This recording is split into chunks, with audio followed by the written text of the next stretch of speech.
Bismillahirrahmanirrahim. Assalamualaikum warahmatullahi wabarakatuh. Di sini saya ditugaskan untuk meresumkan pembelajaran selama 7 pertemuan dari mata kuliah Digital Marketing dengan dosen pengampu Bapak Bambang Purnomo dan saya dari Universitas Negeri Medan atau Unimed. Di pertemuan pertama, ada sumber daya yang paling berharga saat ini bukan lagi minyak, akan tetapi data.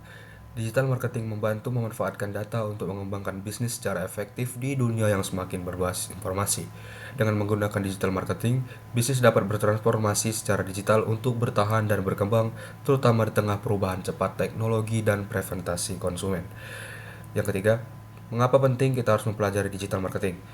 Digital marketing memungkinkan optimalisasi kampanye pemasaran melalui media sosial, mesin pencari e-commerce, dan layanan pengiriman online yang terintegrasi dengan teknologi seperti aplikasi ojek online. Platform digital seperti YouTube dan e-commerce memberikan peluang bagi individu dan para kelompok untuk menghasilkan pendapatan secara lebih luas dan mudah dijangkau oleh pasar. Di pertemuan kedua, teknologi seperti Internet of Things atau IoT, Big Data dan pemasaran digital menjadi bagian integral dari kehidupan sehari-hari. Yang pertama, IoT mempermudah hidup manusia dengan menghubungkan berbagai perangkat dan data secara otomatis. Yang kedua, ada Big Data. Big Data adalah teknik untuk memproses dan menganalisis data besar yang dapat digunakan untuk meningkatkan efisiensi pemasaran digital. Yang ketiga, penggunaan Big Data membuat pemasaran online lebih efisien karena dapat menargetkan konsumen dengan lebih cepat. Di bagian kedua ada SEO atau Search Engine Optimization, adalah strategi untuk meningkatkan visibilitas website pada mesin pencari, penting untuk menarik lebih banyak pengunjung. Di bagian ketiga ada e-commerce, merupakan platform penting dalam pemasaran digital dengan berbagai kelebihan seperti akses pasar yang lebih luas meskipun ada tantangan seperti hambatan teknologi dan regulasi. Di pertemuan ketiga, pentingnya media sosial pada saat ini. Manfaat media sosial bagi perusahaan meliputi peningkatan brand awareness, interaksi dengan pelanggan, dan peningkatan penjualan. Media sosial dijelaskan sebagai platform penting dalam pemasaran digital. TikTok dianggap sebagai platform yang kuat saat ini karena pengaruh dan daya tariknya. Di bagian kedua, media sosial memainkan peran penting dalam membangun citra merek dan promosi bisnis. Ada panduan khusus untuk penggunaan media sosial baik secara organik maupun iklan berbayar atau organic versus paid social media marketing. Di pertemuan keempat, materi membahas perkembangan penggunaan internet dan e-commerce di Indonesia serta merger antara Tokopedia dan Gojek atau biasa kita sebut dengan Goto. E-commerce adalah aktivitas bisnis atau perdagangan yang dilakukan secara elektronik terutama melalui internet. Ini melibatkan konsumen, manufaktur, penyediaan layanan, internet, dan perdagangan perantara. Fenomena burning money di startup juga dijelaskan, yaitu strategi seperti diskon besar dan gratis ongkir untuk meningkatkan valuasi perusahaan di mata investor. Manfaat e-commerce antara lain mempermudah transaksi dan memperluas jangkauan bisnis. Dampak negatif yang bisa terjadi adalah risiko penipuan, pencurian data, gangguan sistem, akses tidak sah oleh hacker, dan kampanye negatif dilakukan oleh kompetitor.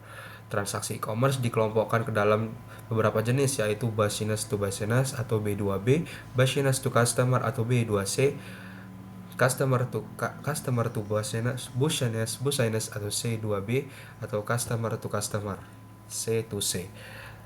Yang bagian kedua, contoh-contoh platform yang termasuk dalam kategori tersebut antara lain Shopee, Lazada, Tokopedia, dan lain-lain. Di pertemuan kelima, website didefinisikan sebagai halaman yang ditulis dalam format HTML dan diakses melalui HTTP yang memungkinkan penyampaian informasi dari server ke pengguna melalui web browser. www ditemukan oleh Tim Berners-Lee pada tahun 1991. Sebagai sistem untuk menata arsip risetnya, website memiliki fungsi utama untuk menyampaikan informasi dan dapat digunakan untuk berbagai tujuan seperti bisnis, edukasi, atau hiburan. Website penting untuk meningkatkan visibilitas dan personalisme perusahaan. Ada beberapa tipe website antara lain website statis atau konten tetap dan jarang berubah, umumnya berfungsi sebagai prosedur online. Website dinamis, kontennya sering diperbarui seperti situs berita atau toko online, di mana pengguna dapat mengakses dan mengedit konten melalui halaman backend. Yang ketiga ada website interaktif, pengguna dapat berinteraksi satu sama lain seperti forum atau blog di mana terjadi diskusi dan argumen antar pengguna. Pertemuan ke-6, pengertian SEO atau Search Engine Optimization.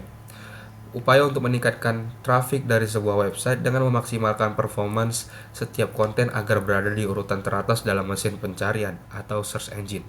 Bagaimana mesin pencari bekerja dengan keyword dan konten performance search engine bot atau spiders.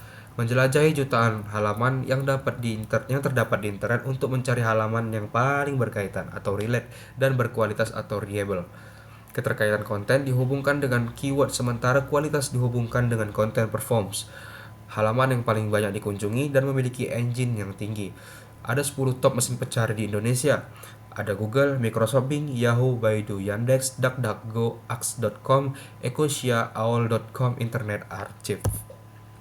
Di pertemuan 7, kami membahas tentang affiliation marketing. Afiliasi pemasaran adalah praktik di mana penerbit digital atau situs web mempromosikan pengecer online dan menghasilkan komisi berdasarkan penjualan atau prospek yang dihasilkan iklan untuk mengecer online tersebut. Dengan affiliate marketing, hanya perlu bekerja satu kali, yaitu memasukkan link ke website, kemudian mendapat penghasilan setiap kali ada orang yang melakukan transaksi melalui link tersebut. Ini juga disebut sebagai passive income affiliate marketing.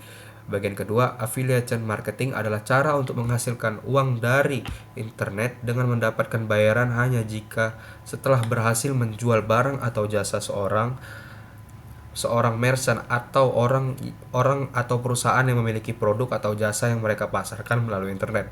Untuk orang-orang yang tidak memiliki produk atau jasa untuk dijual, bisa membantu menjualkan produknya. Untuk tiap produk yang terjual, mereka akan mendapatkan komisi. Kesimpulannya, kondisi saat ini, era globalisasi telah menciptakan era digital yang semakin pesat. Penggunaan media digital dalam perdagangan usaha dapat menjual produknya lebih cepat dan dapat mengurangi biaya operasional, termasuk biaya distribusi yang sangat tinggi. Tantangannya, masih rendahnya kemampuan SDM dalam menghadapi metode perdagangan dari konvensional menjadi berbasis digital. Sekian dari saya. Terima kasih. Assalamualaikum warahmatullahi wabarakatuh.